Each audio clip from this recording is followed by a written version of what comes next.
আপনি ধরে নিন আপনার একটা মাইক সেট রয়েছে, ওই মাইক সেট, ডিজে বক্স, সব কিছু, mic machine, mixture machine, DJ box সব কিছু এক জায়গায় আপনি ভাড়ায় খাটাবেন, এবং যেখানে ভাড়ায় খাটাবেন সেখানে একটা 7 দিনের অনুষ্ঠান রয়েছে, ঠাকুর আসবেন, মহোৎসব হবে, সেখানে 7 দিন অনুষ্ঠান হবে।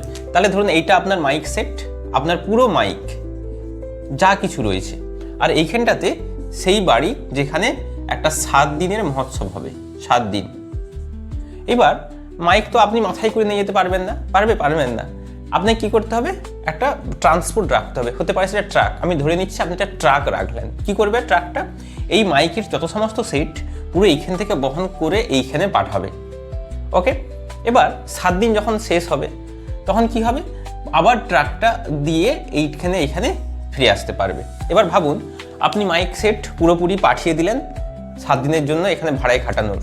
কিছুদিন পর, 2 দিন পর শুনলেন এই ট্রাক ড্রাইভার তিনি মারা গেছেন, আর ট্রাক অ্যাক্সিডেন্ট করে গেছে, ট্রাকটা খারাপ হয়ে গেছে। তাহলে আপনার যে মাইক সেট তার কি কোনো ক্ষতি হবে? বলুন, ট্রাক ড্রাইভারের কোনো ক্ষতি হয়ে গেল, ট্রাক ড্রাইভার নেই, আপনি কি, আপনার মাইক সেট কি অক্ষত অবস্থায় বা সুরক্ষিত অবস্থায় থাকবে না? অবশ্যই থাকবে। এ তো জাস্ট কুইক, খুব কম সময় তো এখানে পৌঁছে দিয়েছে, তারপর তো আপনারা দেখার দরকার নেই। এবার আপনি বলতেই পারেন যে এবার তো ট্রাক ড্রাইভার মারা গেছে, তাহলে আসবে কি করে? কেন, দেশে কি ট্রাক একটা? আপনি অসংখ্য ট্রাক ড্রাইভার রয়েছে, ট্রাক রয়েছে, চাইলে এখান থেকে আবার পুরো মাইক সেট সময় এখানে নিয়ে আসতে পারেন, হ্যাঁ কি না? অবশ্যই পারে, কোনো কনফিউশন নেই। ঠিক এই জিনিসটাই হয়ে থাকে আমরা যখন স্টক বা মিউচুয়াল ফান্ড কেনা বেচা করি। ব্যাখ্যা করছি তার আগে, অনেক মানুষ আমাকে অনেকেই প্রশ্ন করেছে, হাজার প্রশ্ন, যে একটা অ্যাপ্লিকেশন যেটাকে আমরা ডিম্যাট অ্যাকাউন্ট বলি, মানে অ্যাপ্লিকেশন যে ব্রোকেজ, সেই Zerodha, grow, Angel one, Upstox ইত্যাদিতে আমরা টাকা রাখলাম, সকালে ঘুম থেকে যদি উঠে দেখি স্টকটাই নেই, তাহলে আমাদের যে এতগুলো টাকা কোথায় গেল? পরের কোশ্চেন, যে সকাল থেকে ঘুম থেকে উঠলাম, দেখলাম অ্যাপ লগ ইন হচ্ছে না। নেক্সট, আবার এটা হতে পারে যে অ্যাপ লগ ইন হচ্ছে কিন্তু অ্যাপে আমাদের যে টাকাটা পোর্টফোলিও সেটা দেখা যাচ্ছে না। তাহলে কি হলো? বা ডিম্যাট অ্যাকাউন্ট উড়েই গেল, ব্রোকেজ উড়েই গেল, তাহলে আমাদের টাকাটাও কি চলে গেল? এই ভয়ে অনেক মানুষ তারা স্টক মার্কেটে অ্যাপের দ্বারা তারা স্টক কেনাবেচা করতে পারে না। ফলে কি করছে, তারা যাচ্ছে ব্যাংকের কোন মিউচুয়াল ফান্ড নিচ্ছে, ওখানে অনেক কস্ট বেশি।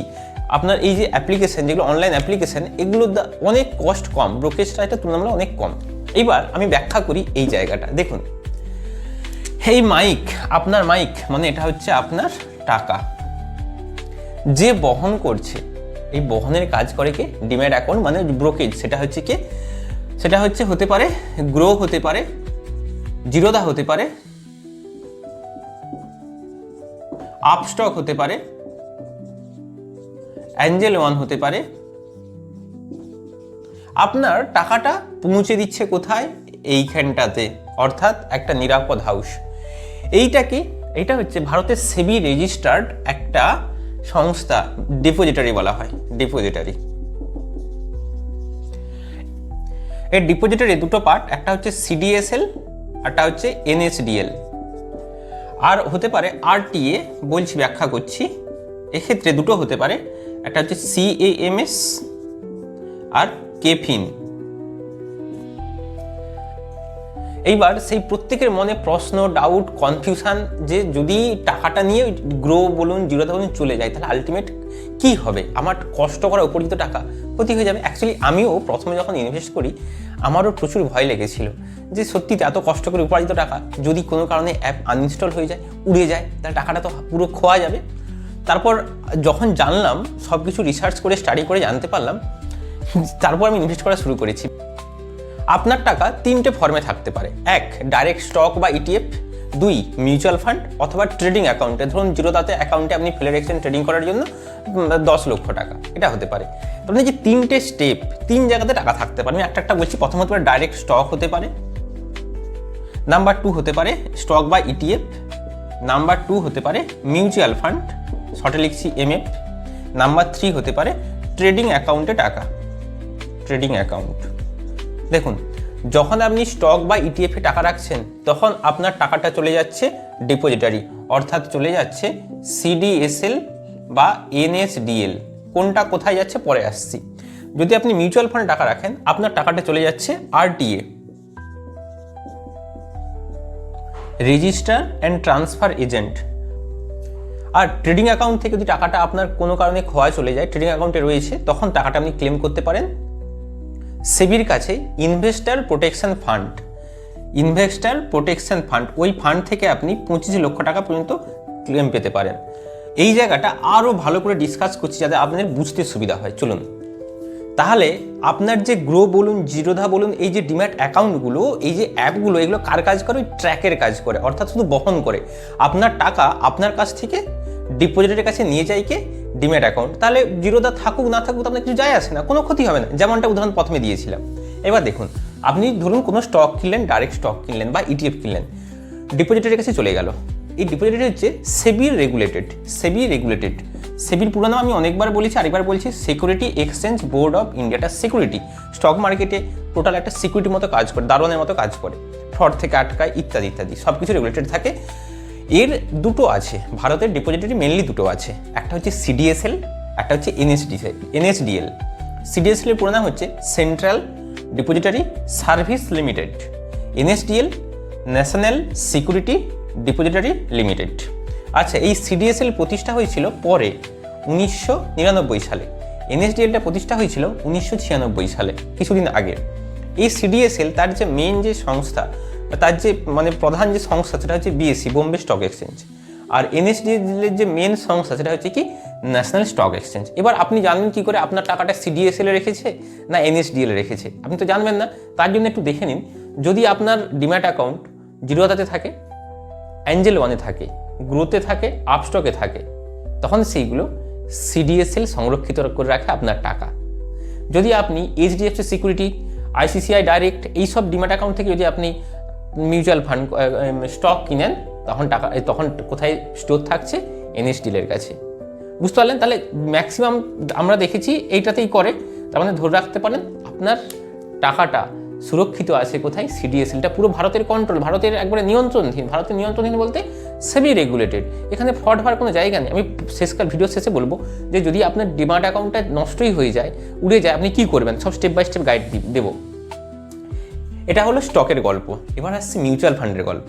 মিউচুয়াল ফান্ড যদি আপনার কোনো কারণে, যখন আপনি ইউনিট কিনলেন অ্যাসেট ম্যানেজমেন্ট কোম্পানির কাছ থেকে, আপনি ইউনিট কিনলেন, ইউনিট ওই ট্র্যাকের মতো কাজ করছে, grow, Zerodha, Upstox, Angel one, ওরা পৌঁছে দেয় কোথায়? আরটি এর কাছে পৌঁছে দেয়। আরটি এর পুরো নাম হচ্ছে রেজিস্টার অ্যান্ড ট্রান্সফার এজেন্ট। আবার বলছি, রেজিস্টার অ্যান্ড ট্রান্সফার এজেন্টের কাছে পৌঁছে দেয়। আরটিএ ভারতে দুটো রয়েছে, মেনলি দুটো, একটা হচ্ছে সিএএমএস, একটা হচ্ছে কেফিন টেকনোলজি। আপনারা সকলেই জানেন, এগুলো সব সিডিএসএল বলুন, এনএসডিএল বলুন, এগুলো তো স্টক রয়েছে, কেফিন খুব ভালো ভালো স্টক। আবার বলছি, কোনো স্টক রিকমেন্ড নয়, অনলি এডুকেশন পারপাস। তাহলে যখন আপনি মিউচুয়াল ফান্ডে ইনভেস্ট করলেন, সেই ইউনিটগুলো টাকাটা স্টোর থাকছে কোথায়? সিএমএস এর কাছে অথবা কেফিন টেকনোলজির কাছে। ওকে, এইবার তাহলে আপনার মিউচুয়াল ফান্ডটা কী করে বুঝবেন কোনটা এটাতে আছে না এটাতে আছে? একই রকম, আপনার মিউচুয়াল ফান্ডটা কোন অ্যাসেট ম্যানেজমেন্ট কোম্পানির, আপনি যে মিউচুয়াল ফান্ডটা নিয়েছেন সেটা কোন অ্যাসেট ম্যানেজমেন্ট কোম্পানি। যদি আপনার এসবিআইয়ের কোনো মিউচুয়াল ফান্ড হয়, বা কোনো আইসিসিআইয়ের কোনো মিউচুয়াল ফান্ড হয়, বা কোটাকের কোনো যদি মিউচুয়াল ফান্ড হয়, তখন ওই মিউচুয়াল ফান্ডের টাকাটা সেটা আছে কার? সিএএমএস এর কাছে। আর যদি আপনি নিপনের কোনো মিউচুয়াল ফান্ড নেন, বা মীরা অ্যাসেটের কোনো মিউচুয়াল ফান্ড নেন, অ্যাক্সিসের কোনো মিউচুয়াল ফান্ড নেন, তখন সেটা রয়েছে কেফিন টেকনোলজির কাছে, আপনার টাকাটা সুরক্ষিত রয়েছে। এটা হলো। এবার ব্যাপার হচ্ছে গল্প যেটা, যে ধরুন বাই চান্স কোনোভাবে আউট হয়ে গেল, গ্রো, জিরোধা আউট হয়ে গেল, তখন কি করবেন? সবার প্রথম যেটা করতে হবে, আপনি যদি আপনার স্টক হয়, আপনি সিডিএসএল ওয়েবসাইটে যাবেন বা এনএসডিএল ওয়েবসাইটে যাবেন। ওয়েবসাইটে গিয়ে আপনার mobile number, email ID, pan card, এইগুলো দিয়ে আপনি লগ ইন করবেন। লগ ইন করলে আপনার যত সব স্টক ওখানে সব সুরক্ষিত করতে পারবেন। তাহলে ওই যে বললাম, একটা ট্রাক খারাপ হয়ে গেছে, আপনি অন্য ট্রাক ড্রাইভারকে দিয়ে ওটা তো ফিরিয়ে আনতে পারেন, তাই না? অন্য ট্রাক ড্রাইভারকে তো ফিরিয়ে আনতে পারেন। তার মানে যখন আমি ধরলাম গ্রো আনইনস্টল হয়ে গেছে, মানে উড়ে গেছে, নিয়ে টাকা নিয়ে পালিয়ে গেছে, আপনাদের কথা অনুযায়ী গ্রোতে টাকা নেই, গ্রো নেই, তখন আপনি তাহলে জিরোধাকে বলবেন, আপস্টককে বলবেন। অর্থাৎ আপনার যে টাকাটা যেখানে সুরক্ষিত ছিল সিডিএসএল এর কাছে বা এনএসডিএসএল এর কাছে, ওই টাকাটা গ্রো না রেখে আপনি জিরোধা দ্বারা ওটা অ্যাকাউন্টে আনতে পারেন। কি করতে হবে? একই নিয়ম, আপনি যদি সিডিএসএল বা এনএসডিএসএল ওয়েবসাইটে যাবেন, আপনার স্টক পরপর যেখানে যা স্টক আছে সব লিস্টিং দেখাবে। দেখানোর পর আপনাকে অপশান চাইবে, আপনি কোন ডিম্যাট অ্যাকাউন্টে নিতে চান। যেহেতু গ্রো নেই, আপনি বলবেন জিরোধা নেব বা NSDL-1 নেব, যেমন নেব, তাহলে ওখানে আপনি ক্লিক করবেন, অটোমেটিক আপনার ট্রান্সফার হয়ে যাবে। বুঝতে পেরেছেন? তাহলে শুধু তাই নয়, ধরুন আপনার কোনো একটা স্টক গ্রোতে কিনা আছে, আপনি বললেন আমি এটা জিরোধাতে ট্রান্সফার করব, ঠিক আছে? তখন আপনি কী করবেন? একই পদ্ধতি আপনি ওই ওয়েবসাইটে গিয়ে লগ ইন করবেন। লগ ইন করার পর আপনার যে ওটা আপনি চেঞ্জ অনায়াসে করতে পারবেন। অনেকে করে, একটু কস্ট করে। এটা হচ্ছে ব্যাপার। এটা গেল স্টক বা ETF-এর গল্প। মিউচুয়াল ফান্ডেরও একই। CMS কেফিনের কাছে তো থাকছে, আপনার ধরুন নিপনের কোনো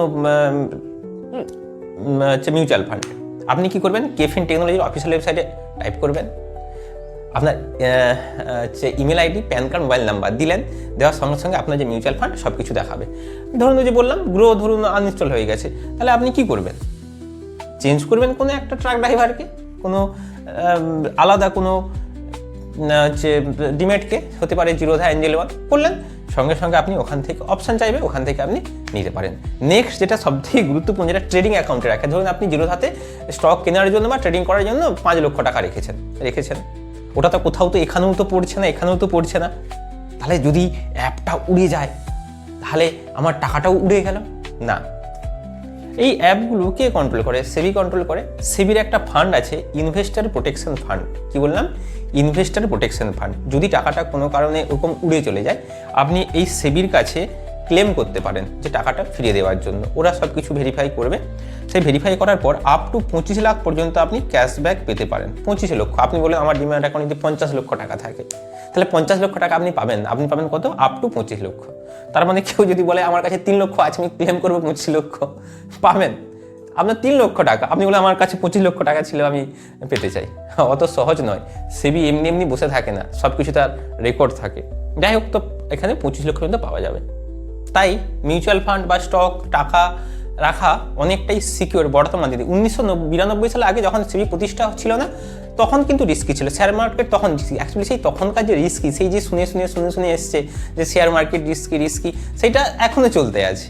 তার মানে আপনাকে বলেন না কি আগুল কাটা পোকা, গ্রামে ঘরে একটা কথা প্রচুর রয়েছে, একবার একটা পোকা আগুল কেটে দিয়েছিল, তার নাম হয়ে গেছিল আগুল কাটা পোকা। ঠিক সেই রকম 1992 সালের পর যখন সেবি চালু হয়, তারপর পুরোপুরি এগুলোর প্রোটেক্টেড থাকে। তাই ভয় নয়, ইনভেস্ট করতে এগিয়ে থাকুন। আপনার টাকা আপনার হয়ে কাজ করান, আপনার সেনাবাহিনী তৈরি করুন, টাকা দিয়ে টাকা তৈরি করুন। আর ডিম্যাট অ্যাকাউন্ট যারা এখনও শুরু করেননি, ডিম্যাট অ্যাকাউন্ট সব থেকে ভালো যে ডিম্যাট অ্যাকাউন্ট আপনি জিরোধাতে করতে পারেন। জিরোধাতে হচ্ছে ব্রোকেজ চার্জটা অনেক কম নেয়। ব্রোকেজ চার্জ মানে ওই যে ট্রাক ড্রাইভার যে আপনার মাল বহন করছে, সে টাকা নেবে না, এমনি কি নেবে? টাকা নেবে। ঠিক সেরকম ব্রোকেজ চার্জ হচ্ছে সব থেকে গ্রো তো অ্যাকচুয়ালি ভালো দেখতে, মানে ওই যে চার্টগুলো দেখতে নতুন জন্য খুব ভালো, কিন্তু আমার মনে হয় জিরোধাটা হচ্ছে সব থেকে ভালো। ব্রোকেজ খুব একদম মিনিমাম, ওকে, জিরোর কাছাকাছি। তাই যারা জিরোধাতে অ্যাকাউন্ট করতে চান, আমি লিঙ্ক ডিসক্রিপশনে দিয়ে দিচ্ছি, আপনারা ওখানে গিয়ে আপনারা হচ্ছে অ্যাকাউন্ট করে কাইট বা ওদের কয়েন আছে, ওখান থেকে আপনারা ইনস্টল করে ইনভেস্ট করতে পারেন। এছাড়াও আপনাদের মনে যে কোনো প্রশ্ন, stock market, share market, investment, যা প্রশ্ন আসতে পারে কমেন্টে জানাবেন, আমি অবশ্যই উত্তর দেব। আর এছাড়াও এইগুলো সম্পর্কে আপনার মতামত কি, কমেন্টে জানাবেন। পরের ভিডিওতে আবার দেখা হবে। টাটা।